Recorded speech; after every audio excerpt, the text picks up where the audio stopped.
Black gold ক্লাবের পরিচালনায় যে দুদিন ব্যাপী ভিলেজ স্পোর্টসের আয়োজন করা হয়েছে, আজ তার প্রথম দিন। তাই সমস্ত ক্রীড়াপ্রেমী দর্শকবৃন্দের কাছে আমাদের অনুরোধ, আপনারা যত শীঘ্র সম্ভব আমাদের মাঠে চলে আসুন এবং খেলাগুলিকে উপভোগ করুন।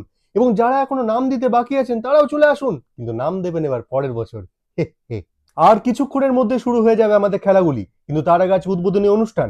উদ্বোধন করবেন আমাদের সকলের প্রিয় যুব সমাজের কলঙ্ক, আদর্শ, যিনি আমাদেরকে খেলা নয় নেশা করতে শিখিয়েছেন। কি বললি নেশা খেলাটাকেই নেশা বানাতে শিখিয়েছেন।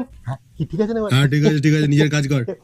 যার নাম নিলেই মানুষের মুখে দেখা যায় গাল ভরা মিষ্টি হাসি। বেশি বাড়িস না। পুরোটা শুনুন আগে। দাদা ঢুকছে চল।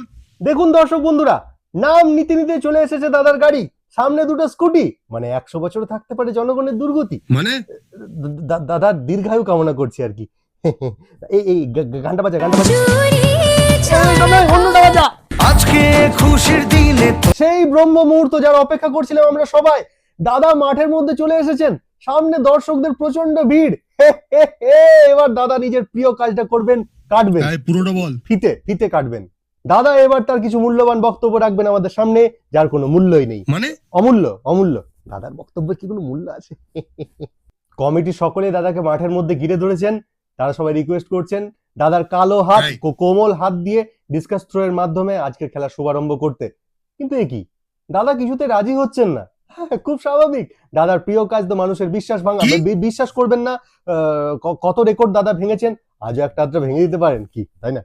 কমিটির অনেক রিকোয়েস্টের পরে অবশেষে দাদা নিজের অভিজ্ঞ জোড়া হাতে ধরে নিয়েছেন ডিসকাসের প্লেট। এ কি, ছুড়ে দিয়েছেন দাদা, ছুড়ে দিয়েছেন।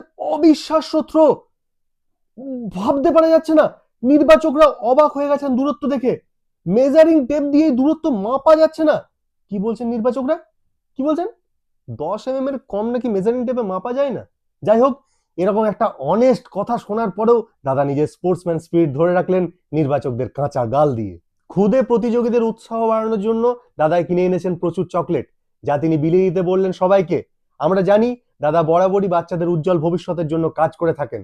এমনকি কিছুদিন আগে দাদা একটি প্রাইভেট স্কুলও খুলিয়েছেন গ্রামের সরকারি বিদ্যালয়টি বন্ধ করিয়ে। এবার দাদাকে চলে যেতে হচ্ছে। আর কিছুক্ষণ দাদা আমাদের সাথে থাকলে আমরা আরেকটু খুশি হতাম, কিন্তু দাদার আছে আজকে এসআইআর এর হেয়ারিং, তাই দাদাকে চলে যেতে হবে। ধন্যবাদ দাদা, আপনাকে অনেক ধন্যবাদ।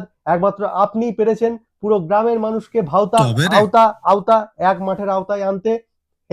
ধন্যবাদ দাদা, অনেক ধন্যবাদ।